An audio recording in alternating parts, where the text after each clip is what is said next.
کام کیا۔ جذبہ شوق کے صحرائے جنوں ساما میں چل دیے باپو کی آواز پہ مل کر سارے، ظلمت شب سے ہوئی صبح درخشاں پیدا، علی برادران یوں مائل تعمیر ہوئے۔ دشت ویراں میں ہوا رنگ گلستہ پیدا، جلوہ مذہب و تہذیب کی یکجائی سے ہو چلا خواب کی تعمیر کا امکان پیدا، ہو چلا خواب کی تعمیر کا امکان پیدا۔ آغاز کرتے ہیں نام خدائے عظیم سے جو رحمان اور نہایت رحیم ہے، یعنی بنام نراکار ایشور جو باری تعالیٰ ہے، جو رب کریم ہے، وہی ایک اومکار جو دنیا کا خالق اور جامعہ کا والی ہے، وہی جو سب کا پالنے والا ہے، جو ہر گلشن کا مالی ہے۔ دل کی اس بستی یعنی دلی کو اسی نے بسایا، اور اسی کی مشیت نے جامعہ کو یہاں لا بلایا۔ مہاتما گاندھی کے مشورے اور خرچے سے تحریک آزادی کا یہ قافلہ دلی آیا۔ کچھ عرصہ کرول باغ میں حکیم اجمل خان کا مہمان رہا، اور پھر 1935 کے آس پاس وہ نیک وقت بھی آیا جب علم و فن اور حب وطن کا یہ کارواں موجودہ مستقر یعنی جامعہ نگر آیا۔ یہ علاقہ تب تک بیابان جنگل تھا، لیکن رحمت خداوندی کا کچھ ایسا کرنا ہوا کہ یہ ایک خوشنما باغ میں تبدیل ہوتا چلا گیا۔ بلند و بالا درختوں کے شامیانے نے پھر اس کو سجایا سنوارا، سدھا پھولوں نے حکم خداوندی سے اسے مہکایا نکھارا اور رشک چمن عدن بنایا۔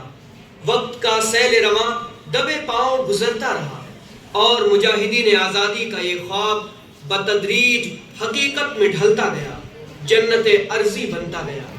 خواتین و حضرات، یہ قصہ ہے عزیزو اور نہ کوئی کہانی ہے، یہ سچی داستان ہے لوگو جو تمہیں سنانی ہے، یہ سچی داستان ہے لوگو جو تمہیں سنانی ہے۔ جامعہ کا سفر عجب حالات میں شروع ہوا تھا۔ جلیانوالہ باغ کے قتل عام نے انگریزی سامراج کا اصل چہرہ دکھا کر سارے جہان کو دہلا دیا تھا۔ ہمارا وطن ایک لمبے چوڑے قید خانے میں تبدیل ہو چکا تھا، اور ملک کا یہ زنداں درد و غم سے کانپ رہا تھا۔ ہر دل غم سے بھاری تھا، ہر آنکھ میں آنسو تھا، ہر فرد رنج سے مجروح تھا۔ پورے دیش میں ظلم و زیادتی کا دور دورہ تھا۔ سورج بھی نکلتا تھا تو شرمندہ شرمندہ سا ہوتا تھا۔ ہر شہر حوالات تھا، ہر گھر کال کوٹری کا منظر پیش کرتا تھا۔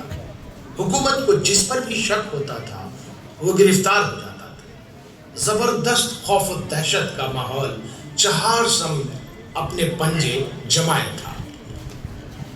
شاعر انقلاب جوش من آبادی کا اس دور کا کلام شاعری نہیں، اعلان جنگ تھا۔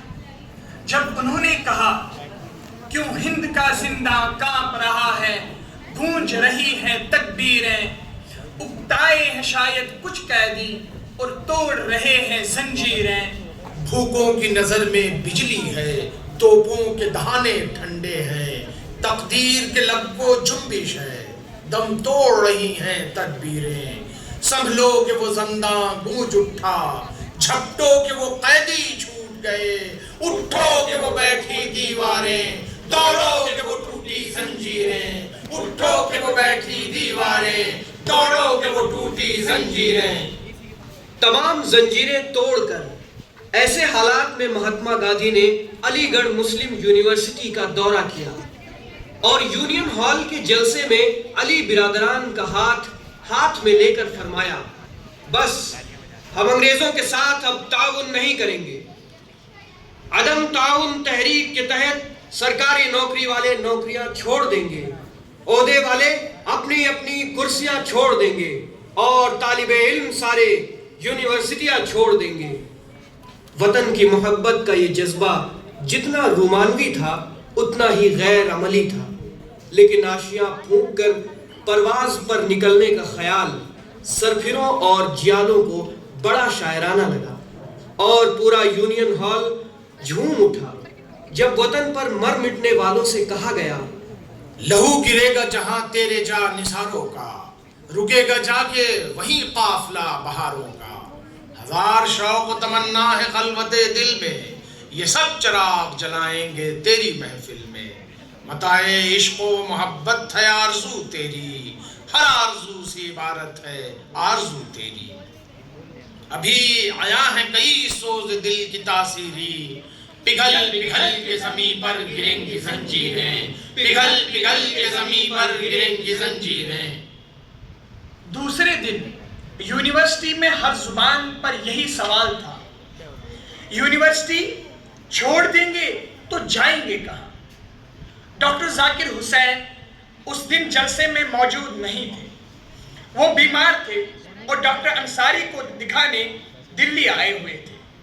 اس زمانے میں وہ نئے نئے استاد بنے تھے، پڑھ بھی رہے تھے، پڑھا بھی رہے تھے۔ رات کو دلی سے واپس آئے تو گوروں کے حمایتی کالے انگریز گاندھی جی اور علی برادران کا مذاق اڑا رہے تھے، ٹھٹھے لگ رہے تھے کہ گاندھی وادی خلافت والے یہ دیوانے یونیورسٹی چھوڑ کر کہاں جائیں گے؟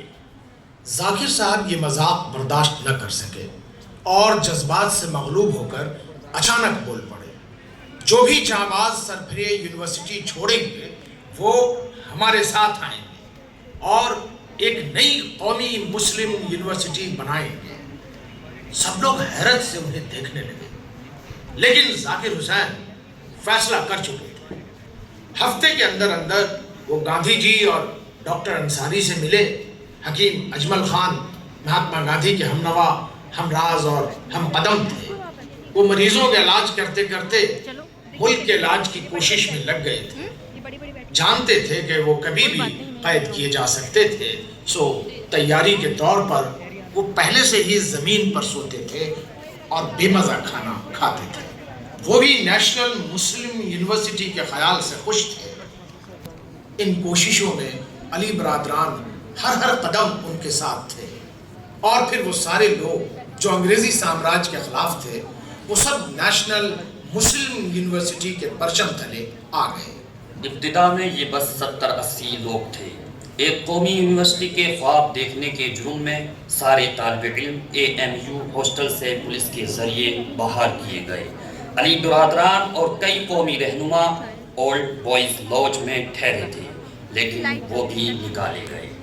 مجبور ہو کر یونیورسٹی کے باہر لال ڈگی کے میدان میں ٹینٹ لگائے گئے اور شمع آزادی کے یہ پروانے ایک نئے سفر پر نکل پڑے، یعنی طالب علموں کے کارواں کے آگے آگے مولانا محمود الحسن، مولانا محمد علی جوہر، حکیم اجمل خان، مختار احمد انصاری اور عبد المجید خواجہ جیسے جنگ آزادی کے وہ جیالے تھے، جو تحریک عدم تعاون کی راہ پر چلتے ہوئے علی گڑھ سے اپنا ناطا توڑ بیٹھے تھے اور سب کچھ چھوڑ کر ایک نئی منزل کی تلاش میں نکل پڑے۔